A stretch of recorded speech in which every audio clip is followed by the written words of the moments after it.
નમસ્કાર. ક્યારેય વિચાર્યું છે કે માત્ર 2 કે 3 લીટીમાં આખી દુનિયાની વાત કેવી રીતે સમાઈ જાય?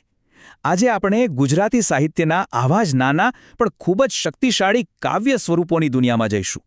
આપણે વાત કરીશું દુહો, મુક્તક અને હાઇકુની. સવાલ એ છે કે શું ખરેખર 2-3 લીટીમાં કોઈ આખું દૃશ્ય આપણી નજર સામે ઊભું કરી શકાય? જવાબ છે હા, અને કવિતાની આ જ તો ખરી કમાલ છે. આ નાના કાવ્ય સ્વરૂપોને લઘુ કાવ્યો કહેવાય છે. મતલબ ગાગરમાં સાગર. શબ્દો ભલે ઓછા હોય, પણ એનો અર્થ અને એનો ભાવ એટલો ઊંડો હોય છે કે વિચારતા કરી દે. તો ચાલો આ મજાના વિષયને વધુ ઊંડાણથી સમજીએ. સૌથી પહેલાં આપણે વાત કરીશું દુહાની. દુહો એટલે માત્ર 2 જ પંક્તિ, પણ એમાં સદીઓનો અનુભવ અને જ્ઞાન ભરેલું હોય છે. દુહો ખબર છે, એ મોટાભાગે તો આપણા લોક સાહિત્યમાંથી આવે છે. એમાં કોઈ બોધપાઠ હોય, જીવન જીવવાની રીત હોય કે પછી કોઈક એકદમ ચોટદાર સત્ય કહ્યું હોય. ચાલો ને એક ઉદાહરણથી જ સમજીએ. જરા આ શબ્દો પર ધ્યાન આપો. તન ખોટા એટલે કે શરીર થાકી ગયું છે, કપડાં ફાટ્યા, ગરીબી દેખાય છે. આ શબ્દોથી તરત જ એક થાકેલા, લાચાર માણસનું ચિત્ર આપણી આંખ સામે આવી જાય છે, જે અડધી રાત્રે ક્યાંક આશરો શોધી રહ્યો છે. જુઓ, પહેલી જ લાઈન કેટલી અસરકારક છે. એ આપણને એ માણસની હાલત તો બતાવે જ છે, પણ સાથે સાથે સમય પણ કહે છે, અડધી રાત. આનાથી એક મજબૂર મુસાફરની છબી મનમાં એકદમ સ્પષ્ટ થઈ જાય છે, ખરું ને? અને પછી આવે છે બીજી લાઈન, જે આ દુહાનો જીવ છે. એ મુસાફર કોઈ રાજા મહારાજાના મહેલ બાજુ નથી જઈ રહ્યો. એ તો એક કણબીના ઘર એટલે કે એક સામાન્ય ખેડૂતના ઘરે જ જઈ રહ્યો છે. આ શું બતાવે છે? એ જ કે સાચો સહારો અને સાચી માનવતા કોઈ મોટા મહેલોમાં નહીં, પણ આવા સાધારણ માણસોના દિલમાં જ જોવા મળે છે. ચાલો દુહાથી હવે આગળ વધીએ અને સમજીએ મુક્તકને. મુક્તક એટલે શું? એને તમે એક સંપૂર્ણ ચમકતા મોતી જેવું સમજી શકો છો, જે પોતે જ સુંદર અને પૂર્ણ હોય. મુક્તક મોટા ભાગે 2 કે 4 લીટીનું હોય છે, અને એની ખાસિયત એ છે કે એ એક જ વિચાર અથવા ભાવને એવી રીતે રજૂ કરે છે કે એને સમજવા માટે તમારે બીજું કંઈ વાંચવાની જરૂર જ ના પડે. એ પોતાની રીતે જ સંપૂર્ણ હોય છે. આપણે જે મુક્તક જોવાના છીએ એ લખ્યું છે જાણીતા કવિ મુકુન્દરાય પારાશર્યે. તેઓ ગુજરાતી સાહિત્યમાં એમના આવા ગહન અને સુંદર મુક્તકો માટે ખૂબ જ પ્રખ્યાત છે. વાહ, શું જબરદસ્ત આત્મવિશ્વાસની વાત છે!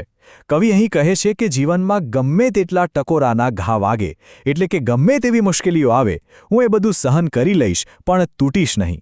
અને આ જ મારી હિંમતનું અને મારી પોતાની જાત પરની શ્રદ્ધાનું કારણ છે. તો આ મુક્તકનો સાર એ જ છે કે જીવનમાં મુશ્કેલીઓ તો આવવાની જ છે. એનાથી ડરીને કે હારીને બેસી જવાનો કોઈ અર્થ નથી. અસલી તાકાત તો એ ઘા સહન કરીને, એમાંથી શીખીને, વધુ મજબૂત બનીને આગળ વધવામાં જ છે. આ 2 પંક્તિઓ જાણે જીવન જીવવાનું એક મંત્ર આપી જાય છે. અને હવે આપણે આવી પહોંચ્યા છીએ આપણા ત્રીજા અને સૌથી નાના પણ મજાના કાવ્ય સ્વરૂપ પર, હાઇકુ. હાઇકુ એટલે જાણે કેમેરાથી ક્લિક કરીને પાડેલો એક ફોટો, એક પળનો ફોટો. હાઇકુ મૂળ તો જાપાનથી આવ્યું છે, અને એનું બંધારણ, એનું માળખું એકદમ પાક્કું હોય છે. એમાં જરા પણ ફેરફાર ના ચાલે. 3 લીટી અને કુલ મળીને ફક્ત 17 અક્ષર. ચાલો જોઈએ કેવી રીતે. આનું બંધારણ બહુ જ સરળ છે. પહેલી લીટીમાં બરાબર 5 અક્ષર, વચ્ચેની એટલે કે બીજી લીટીમાં બરાબર 7 અક્ષર, અને છેલ્લી ત્રીજી લીટીમાં ફરીથી 5 અક્ષર. બસ 5, 7, 5 આટલામાં જ, એટલે કે કુલ 17 અક્ષરમાં એક આખું દૃશ્ય તમારી સામે આવી જાય છે. ગુજરાતી સાહિત્યમાં હાઇકુને લાવવાનું અને લોકપ્રિય બનાવવાનું કામ કર્યું કવિ સ્નેહરશ્મિએ, જેમનું મૂળ નામ ઝીણાભાઈ દેસાઈ હતું. ચાલો એમનું એક ખૂબ જ સુંદર હાઇકુ માણીએ. બસ આટલું જ. પણ જો તો ખરા, એક આખું ચિત્ર આંખ સામે આવી ગયું, નહીં? એક પક્ષી ડાળ પણ બેઠું, અને આપણે એને બરાબર જોઈએ એ પહેલાં તો ફુર ઉડી ગયું. એક ક્ષણ જતી રહી, અને કવિએ બસ એ જ ક્ષણને શબ્દોમાં પકડી લીધી. હાઇકુની સુંદરતા જ આ છે. એ એક નાનકડી ક્ષણિક ઘટનાને શબ્દોમાં હંમેશ માટે કેદ કરી લે છે. અહીં કોઈ મોટો બોધ કે ઊંડી ફિલોસોફી નથી, બસ પ્રકૃતિનું એક નાનું, સુંદર અને પળવારમાં બની ગયેલું દ્રશ્ય છે. તો આપણે દુહો, મુક્તક અને હાઇકુ ત્રણેયને સમજ્યા. ચાલો ત્યારે ફટાફટ એક નજર નાખી લઈએ કે આ ત્રણેય સુંદર કાવ્ય સ્વરૂપો એકબીજાથી કઈ રીતે જુદા પડે છે. આ ટેબલ પરથી બધું એકદમ સ્પષ્ટ થઈ જશે. દુહો 2 પંક્તિમાં જ જ્ઞાનની વાત કરે છે. મુક્તક 2 કે 4 પંક્તિમાં એક આખો સ્વતંત્ર વિચાર રજૂ કરે છે, જાણે એકલું મોતી. અને હાઇકુ એના 5-7-5ના પાક્કા બંધારણમાં પ્રકૃતિની કોઈ એક ક્ષણને કેમેરાની જેમ ઝડપી લે છે. ત્રણેય નાના, પણ ત્રણેયની દુનિયા કેટલી અલગ છે.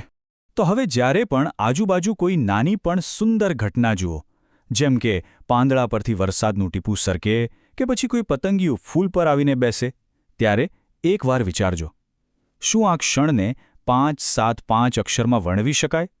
પ્રયત્ન કરી જોજો, ખૂબ મજા આવશે.